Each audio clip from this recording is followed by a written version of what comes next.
വിശദമായ വാർത്തകളിലേക്ക്. എറണാകുളം അങ്കമാലി അതിരൂപത ഭൂമി വിവാദത്തിൽ വത്തിക്കാൻ പരമോന്നത കോടതിയുടെ തീർപ്പ്. ഭൂമി ഇടപാടുമായി ബന്ധപ്പെട്ട നഷ്ടം കോട്ടപ്പടി, ദേവികുളം എന്നിവിടങ്ങളിൽ ഭൂമി വിറ്റ് നികത്തണം.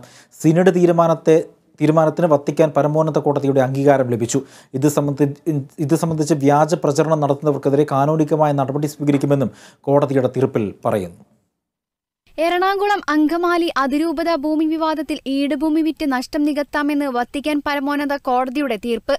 ഈടുഭൂമി വിറ്റ് നഷ്ടം നികത്തണമെന്ന പെർമനന്റ് സിനഡ് തീരുമാനം ശരിവെക്കുന്നതാണ് അന്തിമ വിധി.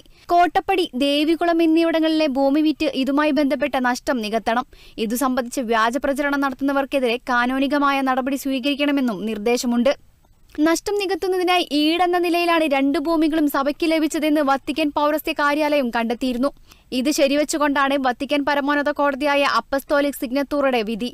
ഭൂമി വിൽക്കുന്നത് രാജ്യത്തെ സിവിൽ കോടതി വിധിക്ക് വിധേയമെന്നും ഉത്തരവിൽ പറയുന്നു. അതിരൂപതയിലെ വിവിധ കാനൂനിക സമിതികൾ സമർപ്പിച്ച അപ്പീലുകൾ അതിരൂപത കാനൂനിക സമിതികൾ എതിർപ്പുന്നയിച്ചതോടെ ഭൂമി വിൽപ്പനയെന്ന നിർദ്ദേശം മാത്രം 2021 മാർച്ചിൽ വത്തിക്കാനിലെ പൗരസ്ത്യ കാര്യാലയത്തെ അറിയിച്ചു.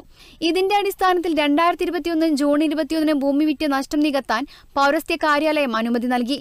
ഇതിൽ എതിർപ്പുമായി ഒരു വിഭാഗം വത്തിക്കാനിലെ പരമോന്നത കോടതിയായ അപ്പസ്തോലിക് സിഗ്നത്തൂറയിൽ അപ്പീൽ നൽകി. 2021 നവംബറിൽ അപ്പീൽ തള്ളി. പൗരസ്ത്യ കാര്യാലയത്തിന്റെ വിധിയുമായി ബന്ധപ്പെട്ട് ഉന്നയിച്ച ചോദ്യങ്ങൾക്ക് 1 വർഷം കഴിഞ്ഞു മറുപടി നൽകുന്നില്ലെന്നാരോപിച്ച് 2022 ജൂലൈയിൽ എറണാകുളം അങ്കമാലി അതിരൂപതയിൽ നിന്നുള്ളവർ വീണ്ടും അപ്പസ്തോലിക് സിഗ്നത്തൂറയെ സമീപിച്ചു. ഇതിനൊടുവിലാണ് കോട്ടപ്പടിയിലും ദേവികുളത്തുമായുള്ള 70 ഏക്കർ ഭൂമി വിറ്റ് അതിരൂപതയുടെ നഷ്ടം നികത്താൻ വത്തിക്കാൻ പരമോന്നത കോടതി വിധിച്ചിരിക്കുന്നത്. എന്നാൽ വിധി സാങ്കേതികമാണെന്നും തുടർ നടപടി സ്വീകരിക്കുമെന്നുമാണ് അതിരൂപതയിലെ വിവിധ സമിതികളുടെ നിലപാട്. News desk, Kerala vision news.